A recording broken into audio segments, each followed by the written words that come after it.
জীবনের যে জিনিসগুলো সবসময় নিজের কাছে প্রাইভেট রাখার চেষ্টা করবেন। নাম্বার 1, আপনার লক্ষ্য বা পরিকল্পনা কখনো কারোর সাথে শেয়ার করবেন না। যারা নিজেদের লক্ষ্য বা পরিকল্পনা অন্য কারোর সাথে শেয়ার করে তাদের সফলতার চান্স অনেকটাই কমে যায়। নাম্বার 2, আপনার ব্যক্তিগত জীবন সবসময় নিজের কাছে প্রাইভেট রাখার চেষ্টা করবেন। এটা কখনোই অন্য কারোর সাথে শেয়ার করতে যাবেন না।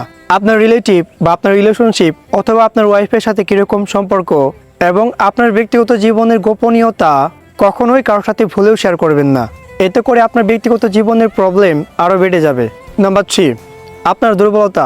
আপনি মনে করতে পারেন আপনি যদি আপনার দুর্বলতা কারোর সাথে শেয়ার করেন তাহলে তারা আপনাকে কোনো একটা রাস্তা বের করে দেবে যেটা দিয়ে আপনি আপনার দুর্বলতাকে কাটিয়ে উঠতে পারবেন। কিন্তু মনে রাখবেন, তারা কখনোই আপনাকে এরকম কোনো রাস্তা বের করে দেবে না, বরং যদি কখনো আপনি বিপদে পড়েন তখন তারা আপনার দুর্বলতাকে হাতিয়ার হিসেবে ব্যবহার করবে। নাম্বার 4, আপনার পারিবারিক সমস্যা কখনো কারোর সাথে শেয়ার করতে যাবেন না, কারণ এগুলো শুনে মানুষ শুধু মজাই নেবে, কখনো তারা সমাধানের চেষ্টা করবে না।